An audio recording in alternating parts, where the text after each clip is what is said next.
करना है, पर बहुत ही कम लोग हैं जिन्हें सच में पीवीपी करना आता है। और अगर तुम भी बस वही 2-3 मिनट के वीडियोस देखकर ये सोचते हो कि तुम एक अच्छे पीवीपी प्लेयर बन जाओगे तो फिर तुम गलत हो, क्योंकि आज के टाइम पे माइनक्राफ्ट में बहुत सारे वेपन्स है जिससे कि तुम अलग अलग टाइप की पीवीपी कर सकते हो। पर कोई भी बंदा तुम्हें ये नहीं बताएगा कि आखिर पीवीपी कर सच में पीवीपी सीखना है तो मैं तुम्हें इस चीज की गारंटी दे रहा हूँ कि इस वीडियो को देखने के बाद तुम्हें दूसरी कोई वीडियो देखने की जरूरत नहीं पड़ेगी, क्योंकि आज इस एक वीडियो में मैं तुम्हें crystal PP, Elytra mess, combo PP और भी 5 अलग टाइप के पीवीपी करना सिखाने वाला हूँ। एंड ये कोई एक नॉर्मल वीडियो नहीं है, ये एक पूरा कोर्स है हर एक एमसीपी प्लेयर के लिए जिन्हें पीवीपी में इंटरेस्ट है या फिर वो पीवीपी सीखना चाहते हैं। और आज मैं तुम्हें पीवीपी तो सिखाऊंगा ही, पर मैं उसके साथ तुम्हें board clash, ladder clash, fast bridging ये सब भी सिखाऊंगा, क्योंकि अगर तुम्हें एक अच्छा माइनक्राफ्ट प्लेयर बनना है तो इसके लिए तुम्हें ब्रीजिंग, एमएलजी ये सभी चीजें भी आना चाहिए। तो इसीलिए सबसे पहले मैं तुम्हें फास्ट ब्रीजिंग करना सिखाऊंगा एंड उसके बाद मैं तुम्हें क्लचेस और पीवीपी करना सिखाऊंगा। तो चलो अभी मैं तुम्हें फास्ट ब्रीजिंग करना सिखाता हूँ, पर अगर तुम्हें पहले से ब्रीजिंग करना आता है तो फिर तुम वीडियो को 3 मिनट तक स्किप कर सकते हो। ये है फास्ट ब्रीजिंग जो कि हर एक माइनक्राफ्ट प्लेयर को आना चाहिए, क्योंकि अगर आपने एक बार इसे सीख लिया तो फिर आप किसी भी सिचुएशन से निकल सकते हो। तो इसीलिए आज इस वीडियो में मैं आपको सिखाऊंगा कि कैसे आप अपने मोबाइल में फास्ट ब्रीजिंग कर सकते हो। देखो मेनली तो ब्रीजिंग के 3 टाइप होते हैं, जिसमें से फर्स्ट और थर्ड नंबर वाली ब्रीजिंग बहुत ज्यादा हार्ड है, पर सेकंड नंबर वाली बहुत ही ज्यादा इजी है। पर मेरा काम है आपको सिखाना, तो इसीलिए मैं आपको इन तीनों ब्रीजिंग के बारे में सिखाऊंगा। तो चलो अभी हम बात करते हैं सीधे नंबर फर्स्ट वाले ब्रीजिंग की। तो देखो जब भी आप ब्रीजिंग करोगे आपको हमेशा एक बात का ध्यान रखना है कि आपके सामने एक ब्लॉक का गैप होना चाहिए एंड फिर आपको क्या करना है कि एक ब्लॉक की हाइट पे आ जाना है। तो अगर आप ऐसा नहीं करोगे तो आपकी ब्रीजिंग यहाँ पे फेल हो जाएगी। तो ये बात आपको हमेशा याद रखना है कि आपको एक ब्लॉक के हाइट पे आ जाना है और आपके सामने आपको एक ब्लॉक का गैप रखना है। फिर आपको उसके बाद नीचे के साइड पे देखना है और ब्लॉक प्लेस करने वाले बटन को दबा कर रखना है। और फिर जैसे आप अपने जॉयस्टिक को आगे के साइड करोगे तो यहाँ पे आपका ब्रीजिंग हो जाएगा। पर गाइस इसमें एक दिक्कत है कि जब भी आप ब्रीजिंग करोगे तो आपको आपके सामने के साइड का कुछ नहीं दिखेगा। मतलब कि अगर कोई बंदा आपको मारने के लिए खड़ा है तो वो भी आपको नहीं दिखने वाला। पर जो दूसरे नंबर वाली ब्रीजिंग है इसमें ऐसा कुछ भी नहीं है। और इतने ही नहीं, इस वाली ब्रीजिंग को सीखना बहुत ज्यादा इजी है और ज्यादातर लोग इसे बेड वॉर में यूज करते हैं, क्योंकि इसमें सामने का पूरा व्यू अच्छे से मिलता है। तो चलो अभी मैं आपको सिखाता हूँ कि सेकंड नंबर वाली ब्रीजिंग कैसे करना है। तो इसके लिए आपको हमेशा सामने के साइड पे 3 से 4 ब्लॉक का गैप रखना है और जो आपका एम है उसे रखना है आपको सबसे लास्ट वाले ब्लॉक पर। फिर आपको क्या करना है कि आपके ब्लॉक प्लेस करने वाले बटन पे क्लिक करना है और आपके जॉयस्टिक को आगे कर देना है। तो बस आपको इतना ही करना है, फिर आपका ब्रीजिंग हो जाएगा। अगर आप चाहो तो यहाँ पे जंप भी कर सकते हो, जो कि दिखने में बहुत ही ज्यादा मस्त लगता है। पर अभी भी हमारे पास थर्ड नंबर वाली ब्रीजिंग बचे हुई है, जिसे अगर आपने सीख लिया तो आप इसे अपने दोस्तों को दिखा के फ्लेक्स कर सकते हो। तो चलो मैं आपको सिखाता हूँ कि ये थर्ड नंबर वाली ब्रीजिंग कैसे कर रहे हैं। तो देखो ये ब्रीजिंग फर्स्ट नंबर वाले जैसी ही, बस आपको इसमें उल्टा करना होता है। तो सबसे पहले आपको एक ब्लॉक का गैप रखना है और एक ब्लॉक के हाइट पे आ जाना है। उसके बाद आपको ब्लॉक प्लेस करने वाले बटन को दबा कर रखना है। फिर जैसे आप अपने जॉयस्टिक को पीछे के साइड करोगे तो यहाँ पे आपको ब्रीजिंग हो जाएगा। और अगर आप चाहो तो यहाँ पे जंप भी कर सकते हो, जो कि दिखने में और भी ज्यादा खतरनाक लगता है। तो अभी तक तो मैंने तुम्हें ब्रीजिंग करना सिखाया, पर अब मैं तुम्हें बोट क्लच करना सिखाऊंगा।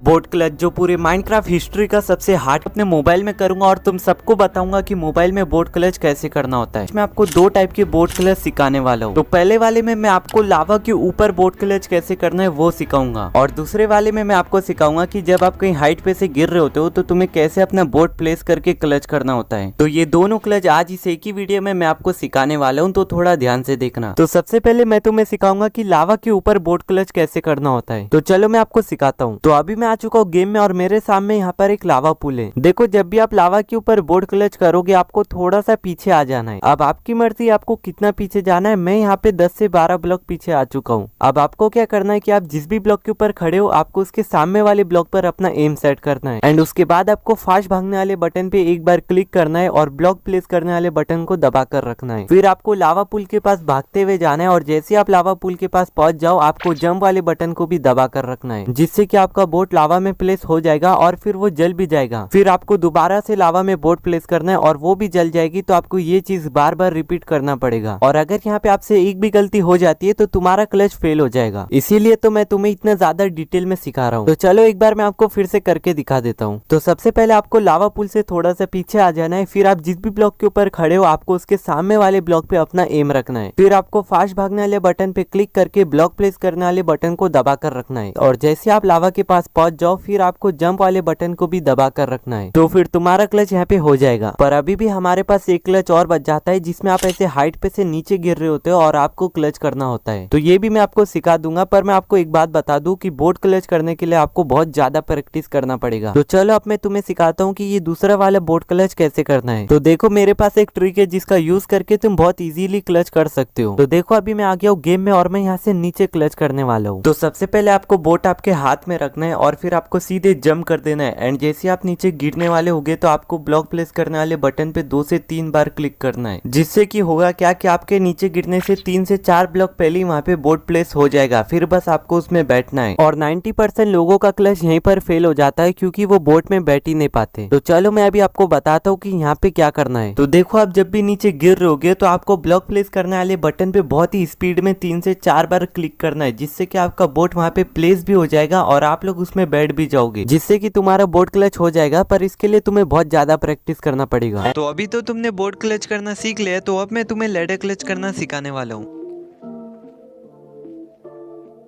लैडर क्लच जो कि हर एक माइनक्राफ्ट प्लेयर को आना चाहिए, क्योंकि ये एक ऐसा क्लच है जिसे आप कहीं पर भी यूज कर सकते हो। और पीसी प्लेयर तो इसका यूज कई सालों से कर रहे हैं, पर मोबाइल प्लेयर को वाटर बकेट के अलावा कुछ नहीं आता। पर मैं आपको लैडर क्लच करना मैं आपको अपने मोबाइल में लैडर क्लच करना सिखाऊंगा। तो चलो अभी मैं आपको सिखाता हूँ। तो लैडर क्लच करने के लिए आपको ये 2 रूल कभी नहीं भूलना है। रूल नंबर 1 ये कि जिस भी ब्लॉक के ऊपर आप क्लच करोगे आपको हमेशा उस ब्लॉक के थोड़ा सा आगे अपना एम रखना है एंड उसके बाद आपको जंप करना है। तो रूल नंबर 2 ये कि आपको रूल नंबर 1 को कभी नहीं भूलना। तो बस अगर आपने ये 2 रूल याद कर लिए तो आपका लैडर क्लच होने से कोई नहीं रोक सकता। तो चलो मैं आपको करके दिखाता हूँ। तो सबसे पहले आपको ये देखना है कि आप कौन से ब्लॉक के ऊपर अपना क्लच करोगे। तो मैं यहाँ पे क्लच करूंगा इस वाले स्टोन के ऊपर। तो सबसे पहले मैं यहाँ पे क्राउच करके जितना आगे आ सकता हूँ उतना आगे आ जाऊंगा। तो देखो रूल नंबर 1 के हिसाब से आप जिस भी ब्लॉक के ऊपर अपना क्लच करोगे आपको हमेशा उस ब्लॉक के आगे अपना एम रखना है। तो देखो जिस तरीके से मैंने अपना एम सेट करा है आपको भी इसी तरीके से अपना एम सेट कर लेना है। फिर आपको अपने जॉयस्टिक को थोड़ा सा आगे करना है, उसके बाद ब्लॉक प्लेस करने वाले बटन पे क्लिक करना है, जिससे कि आपका लैडर वहाँ पे प्लेस हो जाएगा। तो बस तुम्हें ऐसे ही करना है और तुम्हारा क्लच यहाँ पर हो जाएगा। तो अभी कुछ बंदे ये सोचेंगे कि ये तो बहुत ज्यादा इजी था। तो देखो ऐसा नहीं है, क्योंकि ये जो मैंने क्लच करा था ये बस 2 ब्लॉक की दूर पे था। देखो मैं ये बताना चाहता हूँ कि जब भी ब्लॉक का डिस्टेंस 2, 3 या फिर 4 होता है तो आप आराम से क्लच कर लोगे, पर जब डिस्टेंस 4 ब्लॉक से ज्यादा होगा तब फिर आपका क्लच यहाँ पे फेल हो सकता है। पर ऐसा नहीं कि तुम लोग 4 ब्लॉक से ज्यादा के डिस्टेंस पे क्लच ही नहीं कर पाओगे। क्लच कर पाओगे, बस आपको थोड़ी सी प्रैक्टिस की जरूरत पड़ेगी और कुछ नहीं। तो चलो मैं आपको एक बार फिर से करके दिखाता हूँ। तो सबसे पहले आपको ये देखना है कि आप क्लच कहाँ पर करोगे। तो मैं करने वाला हूँ इस वाले ब्लॉक के ऊपर। फिर मैं मेरा एंगल अच्छे से सेट करूंगा, उसके बाद जैसे ही मैं जंप करके ब्लॉक प्लेस वाले बटन को दबाऊंगा तो मेरा क्लच यहाँ पर हो जाएगा। और अब कुछ बंदे ये सोचेंगे कि यूट्यूबर्स तो भाई अपना कुछ भी एंगल सेट नहीं करते, वो सीधे ही नीचे देखते और जंप कर देते। तो देखो भाई वो लोग बहुत ज्यादा प्रैक्टिस करते हैं एंड वो हर एक सिचुएशन के लिए रेडी रहते। तो अगर आपको भी उनके जैसे क्लच करना सीखना है तो जो मैंने आपको ट्रिक बताई है उसका यूज करके आप पहले प्रैक्टिस करो एंड उसके बाद आप लोग खुद ही सीख जाओगे कि आखिर क्लच करना कैसे होता है। बस आपको थोड़ी प्रैक्टिस की जरूरत है। तो अभी तक तुमने क्लचेस वगैरह करना सीख लिया, तो अब मैं तुम्हें पीवीपी करना सिखाने वाला हूँ। ये है स्पीड जिसे माइनक्राफ्ट का हर एक प्लेयर यूज कर रहा है एंड मैं भी इसे यूज करना सीख चुका हूँ, वो भी अपने मोबाइल में। और आज मैं तुम्हें बताऊंगा कि मोबाइल में स्पेयर कैसे यूज, एंड आज मैं आपको इलाइट्रा और स्पेयर का कॉम्बो यूज करना सिखाने वाला हूँ। तो सबसे पहले मैं तुम्हें स्पेयर के सारे इंचेंटमेंट बता देता हूँ। तो ये है वो सभी इंचेंटमेंट जो तुम अपने स्पेयर में लगा सकते हो, जिसमें सबसे इम्पोर्टेंट है लंच 3 और शार्पनेस 5, जिससे कि आप किसी भी मॉब को 1 हिट में मार सकते हो। देखो स्पेयर यूज करने का एक और तरीका है जिसके लिए तुम्हें विंड चार्ज लगेगा। तुम ऐसे विंड चार्ज का यूज करके किसी को भी मार सकते हो। तो ये सभी तो बेसिक चीजें थे। अब मैं तुम्हें इलाइट्रा और स्पेयर का कॉम्बो यूज करना सिखाने वाला हूँ। तो सबसे पहले तुम ऐसे विलेजर स्पॉन कर लेना प्रैक्टिस के लिए। फिर आपको इलाइट्रा का यूज करके आपके एनिमी से थोड़ा दूर आ जाना है। फिर आपको पलटना है और आपके एनिमी के पास आपको बहुत ही स्पीड में जाना है। और आपको हमेशा ये बात याद रखना है कि आपका जो एम है वो आपके एनिमी पर होना चाहिए। फिर तुम जैसे किसी को मारोगे तो वो 1 हिट में मर जाएगा। पर जब भी तुम इलाइट्रा और स्पेयर का कॉम्बो यूज करोगे तो तुम्हें खुद को भी बहुत ज्यादा डैमेज पड़ेगा। इसके लिए तुम्हें क्या करना होगा कि जब भी तुम इलाइट्रा का यूज करोगे तो तुम्हें कभी भी सीधे ऊपर नहीं देखना है, क्योंकि फिर उससे तुम्हारे मरने के चांसेस बहुत ज्यादा हो जाते हैं। तो आपको क्या करना है कि पहले सीधे सामने देखना है और उसके बाद इलाइट्रा का यूज करना है। और तुम्हें हमेशा अपने स्पीयर को पहले ही चार्ज करके रखना है। स्पीयर को चार्ज करने के लिए तुम्हें ब्लॉक प्लेस वाले बटन को दबा कर रखना होगा। फिर तुम जैसे ही किसी को मारोगे तो वो 1 हिट में मर जाएगा। तो अभी तुम स्पीयर यूज करना सीख चुके हो, तो अब मैं तुम्हें इलाइट्रा में पीपी सिखाने वाला हूँ।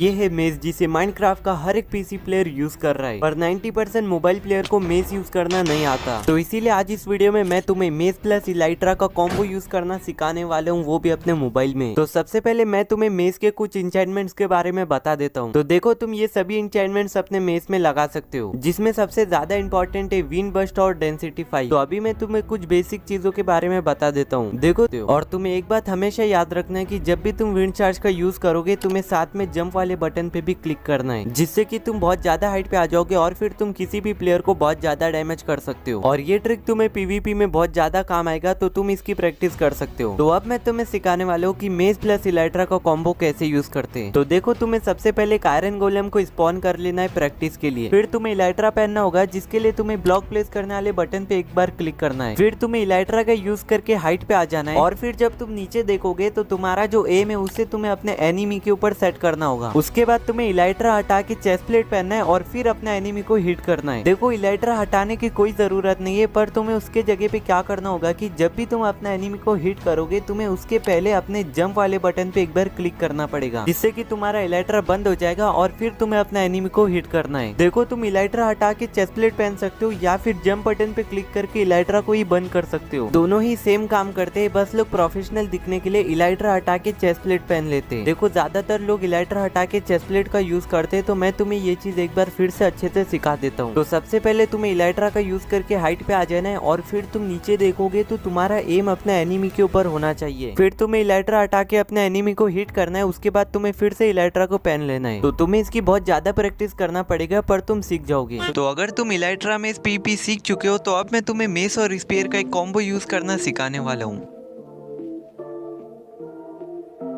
मेस और स्पीयर माइनक्राफ्ट के दो सबसे पावरफुल वेपन, पर क्या होगा अगर हम इन दोनों वेपन को एक साथ यूज करेंगे? तो काफी सारे पीसी प्लेयर इस कॉम्बो को ऑलरेडी यूज कर रहे हैं, पर कुछ लोगों को लगता है कि इस कॉम्बो को मोबाइल में यूज करना इम्पॉसिबल है। पर आज मैं तुम्हें मेस प्लस स्पीयर का कॉम्बो यूज करना सिखाने वाला हूँ, वो भी अपने मोबाइल में, जिससे कि तुम किसी भी प्लेयर को 1 हिट में मार सकते हो, फिर चाहे उसके पास टोटम ही क्यों ना हो। तो मेरा नाम है गेमर स्लेयर, और आज मैं तुम्हें सबसे पहले कुछ ऐसे अंडररेटेड सेटिंग्स के बारे में बताऊंगा, जिसका अगर तुम यूज करोगे तो तुम्हारी पीवीपी स्किल बहुत ज्यादा इंप्रूव होगी एंड तुम्हारा गेम प्ले तुम्हें पहले से बहुत ज्यादा स्मूथ फील होगा। फिर उसके बाद मैं तुम्हें कुछ बेसिक चीजें और ऐसे मिस्टेक्स के बारे में बताऊंगा, जिसकी वजह से 90% मोबाइल प्लेयर इस कॉम्बो को यूज नहीं कर पाते। एंड लास्ट में मैं तुम्हें बताऊंगा कि कैसे तुम किसी भी प्लेयर को 1 हिट में मार सकते हो, फिर चाहे उसके पास टोटम ही क्यों ना हो। तो सबसे पहले मैं तुम्हें कुछ सेटिंग्स के बारे में बता देता हूँ, जो कि पीवीपी करने के लिए बहुत ज्यादा इंपॉर्टेंट है। तो सबसे पहले तुम्हें आ जाना है वीडियो वाले सेक्शन में। यहाँ पे तुम्हें मिलेगा फ्रेम रेट लिमिट। अगर तुमने इसे पूरा कम रखा है तो तुम्हारा गेम बस 30 FPS पे ही चलेगा, पर तुम इसे बढ़ा के अपने गेम को 60 FPS से भी ज्यादा पे चला सकते हो। एंड ये माइनक्राफ्ट का ऑफिशियल सेटिंग है, जिससे कि तुम अपने गेम के FPS को बढ़ा सकते हो। मैं तो इसे पूरा फुल करके रखता हूँ अनलिमिटेड पर, तुम भी इसे पूरा फुल कर सकते हो, जिससे कि तुम्हारा गेम बहुत ज्यादा स्मूथ हो जाएगा। पर इसके लिए आ जाना है तुम्हें वीडियो वाले सेक्शन में। यहाँ पे तुम्हें दिखेगा ग्राफिक्स मोड, जो कि तुम्हारा फैंसी पे होगा, तो तुम्हें सिंपल पे कर लेना है। उसके बाद तुम्हें नीचे आना है, यहाँ पे तुम्हें दिखेगा beautiful skies and smooth lighting. तो तुम्हें इन दोनों सेटिंग को ऑफ कर देना है, जिससे कि तुम्हारे गेम के ग्राफिक्स थोड़े से बेकार हो जाएंगे। एंड मुझे पता है कि एक पीवीपी प्लेयर को ग्राफिक्स से कोई प्लेयर कॉम्बो के कुछ बेसिक चीजें एंड ऐसे मिस्टेक्स के बारे में बताने वाला हूँ, जिसके वजह से 90% मोबाइल प्लेयर इस कॉम्बो का यूज नहीं कर पाते। एंड लास्ट में मैं तुम्हें बताऊंगा कि कैसे तुम इस कॉम्बो का यूज करके किसी भी प्लेयर को 1 हिट में मार सकते हो। और देखो, तुम्हें एक बात हमेशा याद रखना है कि जब भी तुम इस कॉम्बो का यूज करोगे, तुम्हें हमेशा पहले स्पीड से हिट करना है, फिर तुम्हें मेस में स्विच करके मेस से भी हिट करना होगा। और ये चीज तुम्हें बहुत ज्यादा स्पीड में करना पड़ेगा, नहीं तो तुम खुद ही मर जाओगे। अब देखो, पीसी प्लेयर्स के पास बहुत सारे बटन्स होते हैं, जिसकी वजह से वो बहुत ही स्पीड में स्विच करते हैं, पर मैं तुम्हें पीसी लेवल की स्विचिंग स्पीड अपने मोबाइल में सिखा सकता हूँ। तो देखो, अगर तुम्हें बहुत ही स्पीड में स्विच करना सीखना है, तो इसके लिए तुम्हें हमेशा एक बात याद रखना है कि तुम्हारे जितने भी टूल्स और वेपन्स है, तुम्हें उसे हमेशा एक साइड में रखना है। मतलब कि तुम्हें अपने टूल्स और वेपन्स को लेफ्ट में रखना है या फिर राइट में रखना है। काफी सारे लोग ये गलती करते हैं कि वो अपने वेपन्स को सेंटर में रख देते हैं, और कुछ कुछ लोग तो एक वेपन लेफ्ट में रखते हैं और एक को सेंटर में रखते हैं, तो तुम्हें ऐसा नहीं करना है। तुम्हें हमेशा अपने सभी वेपन को एक साथ रखना है, फिर चाहे तुम राइट में रखो या फिर लेफ्ट में। इससे तुम्हारी स्विचिंग स्पीड बहुत ज्यादा फास्ट हो जाएगी। तो अब मैं तुम्हें सिखाने वाला हूँ कि कैसे तुम इस कॉम्बो को अपने मोबाइल में यूज कर सकते हो। देखो, मैं तुम्हें दो तरीके से इस कॉम्बो को यूज करना सिखाने वाला हूँ। पहला तरीका जो कि बहुत ही बेसिक है, जिसमें तुम विंड चार्ज के साथ इस कॉम्बो का यूज कर सकते हो, और दूसरा जो कि प्रोफेशनल तरीका है, जिसमें लोग इलाइट्रा के साथ मेस प्लस स्पीयर का कॉम्बो यूज करते हैं। तो पहले मैं तुम्हें बेसिक तरीके से सिखा देता हूँ कि कैसे तुम्हें विंड चार्ज के साथ इस कॉम्बो को यूज करना है, एंड लास्ट में मैं तुम्हें प्रोफेशनल तरीका सिखाऊंगा जिसमें तुम इलाइट्रा के साथ मेस प्लस स्पीयर का कॉम्बो यूज कर सकते हो। तो सबसे पहले तुम एक आयरन गोलम को स्पॉन कर